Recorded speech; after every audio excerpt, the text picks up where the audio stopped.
It was deadbeat quiet. The classroom was so quiet that you could hear a pin drop or your sweat break. And then all of a sudden, from nowhere, Sarah started crying. The class was shocked. They were stupefied. They were at loss for words. They turned as quickly as they had heard the tears erupt, and they all chorused as if they had practiced it. Sarah, why are you crying? What happened? She couldn't find the words to express how she was feeling. At this time, the teacher was as dumbfounded and as confused as her assistant, as the whole entire class was waiting to hear Sarah say what was making her cry. She was just looking very blandly, but then the tears won't stop dripping. Why was Sarah crying? What had happened? Why couldn't she say what happened to her and why precisely she was crying? In this video today, we'll be looking at 5 steps to raising emotionally intelligent children. Maybe at the end of the day, you'll understand why Sarah could not explain why she was crying or why she was crying in the first place. What is emotional intelligence? By now, we're curious, right? Before we continue, kindly bring in your friends. Click on the share button, bring in your friends and loved ones so that we could learn about this very important subject matter together. Thank you very much. So, emotional intelligence, simply put, it's your ability to know and understand and give meaning to what you're feeling in the moment, to be able to be self aware enough to know what you are feeling and how this affects your thinking processes, the way you interact with people, and your behavior generally.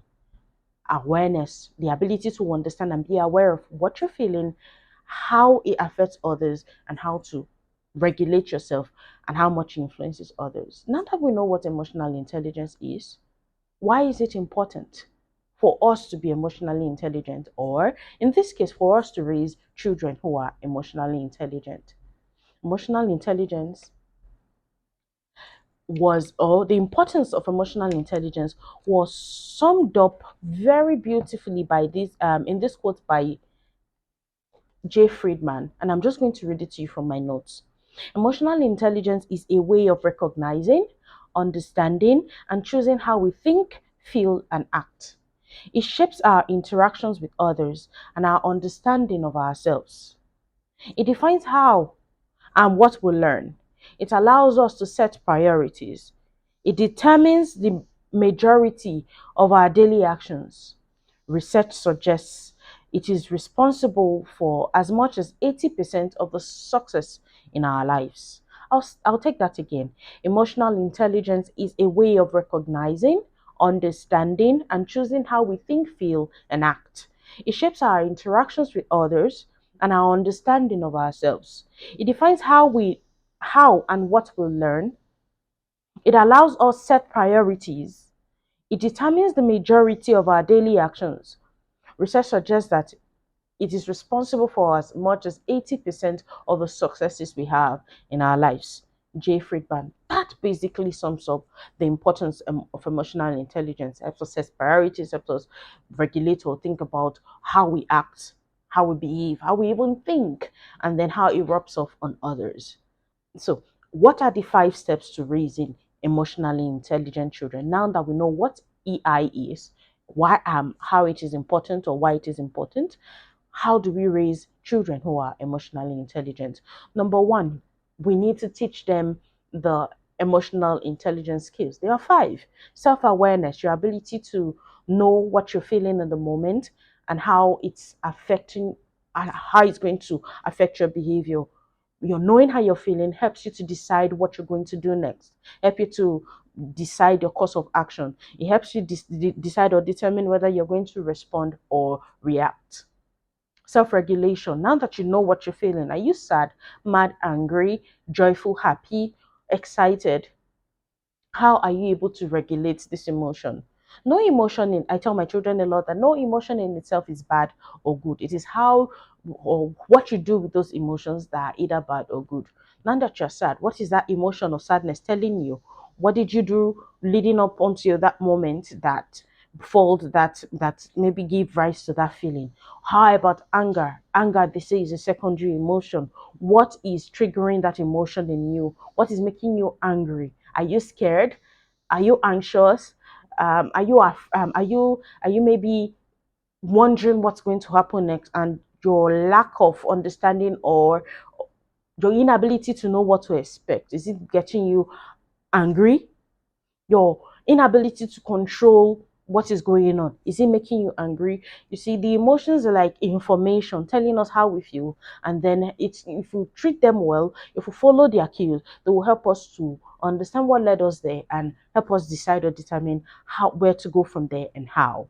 Number three is self-motivation. A lot of us are not self-motivated. We're looking for external motivation instead of intrinsically driven motivation. We want to do something. For instance, yes, it will soon be the 1st of January or the 31st of December, and everybody is setting New Year, maybe saying New Year resolutions. I'm going to lose 10 kg by the end of the year. I'm going to be this, I'm going to be that. But then something happens, and on the 3rd of January, we totally forget what we have written down, the goals we've set, the people we've called to even hold us accountable to these goals. What happened? We lost the drive, we lost the motivation. We were waiting for something to happen so that we could do this. We were waiting for someone to maybe hold us by our necks and go and push us to do stuff. Why motivation, external motivation is okay. If you are not driven on your own, if you do not have the ginger, like we say here in Nigeria, guy, you will gas out. Like, no matter how much you try to push a dead horse, it will not follow you. Even a wheelbarrow, you know a wheelbarrow, right? Even a wheelbarrow needs pushing, correct? So imagine that you have loaded your wheelbarrow and you just park it somewhere and nothing is pushing it. Your motivation, yes, the wheelbarrow needs external motivation to go, but guy, you not be wheelbarrow now, she, right? So you need to be able to fuel your own self. You need to be self-driven. You need to propel yourself so that anybody who is going to maybe add will just be adding to the fuel you already have. Maybe we'll be adding gas to the fuel, we'll be igniting, or maybe making the fire in you bigger. Because if you actually depend on external motivation alone, there'll be a limit to how much you can go. The next one is empathy, your ability to feel what the other person is feeling, or at least put yourself in their shoes. Sometimes you may not even understand how they're feeling, but you have the feeling of, okay, you may not relate because you don't know, you've never felt that way before, you've never had that experience before, but you are there in the moment. You're able to listen, you're able to sit with them and hold space for them, like Brene says, and just listen and allow them express how they feel, or maybe just cry it out. Sometimes the best way to show empathy is to keep quiet. Because how would you empathize with someone who has lost a child or a loved one when you haven't lost one yourself? Will you put yourself in the person's shoes then? You just maybe hold space and just keep quiet and allow them tell you how they're feeling in the moment. That in itself too is empathy. How are you able to relate with other people when they're going through tough situations? How are you able to manage them in that moment? The next or the final skill is social awareness. Man is a social animal. No one was, yes, some people say they are lone wolves. Have you seen the irony? Have you paused to see the irony in that? Wolves always walk in packs, a pack of wolves, right? So how are you a lone wolf? I once read that the lone wolf is the one who has been ostracized from the pack. So you being a lone wolf, matade, something may just be wrong somewhere, right? That's aside. No man is an island. I question the motive behind anyone saying I'm a self-made millionaire. You may have read a book that was written by someone, seen a course, taking a course, seen a movie or something that was written by someone that inspired you, that maybe spurred up something in you that made you set up out on this course towards success. So no man in himself is self-made, and no man is an island. Because you are a social animal, your social awareness skills will help you function better in a team, work well with other people, your colleagues at work, in fact, your immediate family, your other members of your family. So if your child is not socially aware, how will he cope in the classroom? How will he cope amongst his peers? How will he cope in the school? And by extension, the community at large, when you have launched him during your launch phase. So to be able to raise an emotionally intelligent child, you must teach the five emotional intelligence skills. Number two will be model for you to model emotional intelligence. They learn by observation and by imitation. When somebody provokes you, how do you deal with the situation? When somebody gets on your nerves, somebody, like, you're standing and you're waiting to pick up your kids from school, someone steps on your foot, how do you shove the person and yell at them, or do you understand that the person may not just be clumsy, be having a bad day themselves? Do you show grace to people?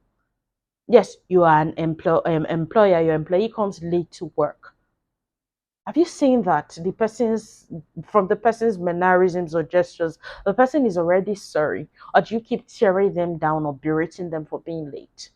Now, when you're emotionally intelligent, you and not remember, you're not just aware of your emotions, you are able to, of course, read other people's emotions, and you are able to empathize with them, show them grace, and relate with them better. That doesn't mean that you don't draw boundaries or have lines that must not be crossed. It just makes you a more humane person.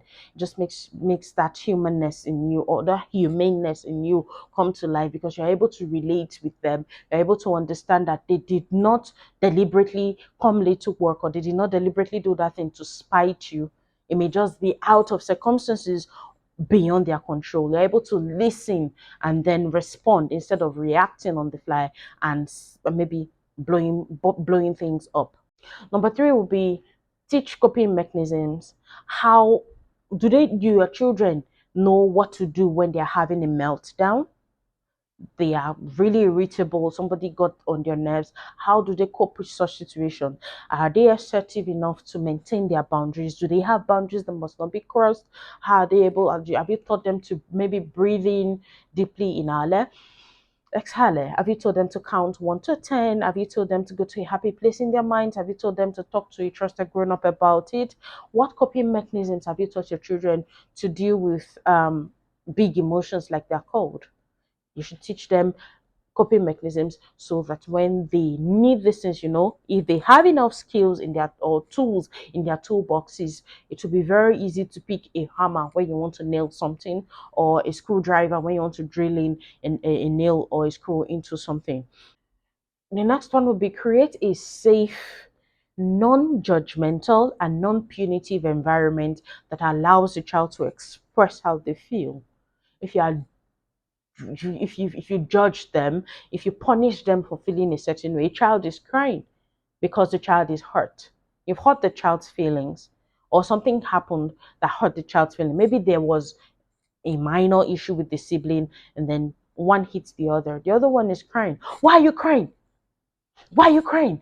Will you keep quiet there? Have I not told you? Is it just that little bit in? This little child is making you cry like that, and then you go, wah, me, wah. At the end of the day, what have you done there? You have lost your own temper. You have lost control of your emotions. You are reacting instead of responding. You're showing the child that when they cannot handle situations, they should they should act out in rage. Have you taught any skill there? Remember, discipline is not punishment. It is not inflicting punishment on or maybe a certain punishment on someone. It is training. It is teaching. It is taking out this misbehavior and replacing it with the proper behavior, so that at the end of each situationship or situation, the child is living with better skills to deal with maybe such situations or something similar in the future. So if you are punitive when they express themselves, you'll be raising children, they may not be able to express how they feel in front of you. They'll bottle it up. And like Sarah, from nowhere one day, in a quiet class, they will explode. In a marketplace, they will explode. They may not explode in tears. They may go and bleed on someone else who has not caught them. They may transfer that to aggression. They say broken people break people. So how are you breaking your children? By not allowing them express how they feel. A child is crying, maybe in a noisy place. Why is this child crying? You've not checked. That's how you're always behaving. Any small thing, any little thing, you're crying. Any little thing, you're crying. Seriously? What happened to what's going on? How are you feeling right now? Allow these children tell you how they feel so that you help them manage their emotions or teach them how to do so themselves. Non-judgmental. Don't judge them, okay? Because even you, if you're talking to your friend and they're being judgeful or judging, what happens? You withdraw. That does not mean that the emotions will stop coming up or you stop feeling this way. It just means that it just means that that is no longer a safe place where you can express how you feel. Number five, the final one is teach other skills that can help them manage their emotions better. Anger management, stress management, problem solving, decision making. They need an entire toolbox to be able to deal with their emotions apart from the EI skills. So you're going to be raising a child who is better developed emotionally, more evolved, and better able to cope in teams and work better with other people. In this video today, we've talked about what emotional intelligence is, how or why it is important, and 5 steps to raising emotionally intelligent children. Which one stands out for you? Can you drop that in the comments? What are you currently doing? How are you teaching your children to be emotionally intelligent? Also share in the comments so that we can learn from each other and keep the communication going in the community. If you've gotten value from this video today, please do share with your loved ones so that together will inspire faith that things, no matter how bad they've gotten or are getting, can still be fixed or remedied and made to thrive.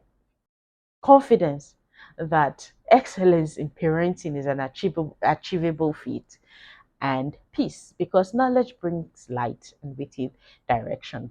Thank you so much for spending time with us on this video today. We love you. We appreciate every effort you put into raising excellent children. And until we see you again in our next video, stay excellent.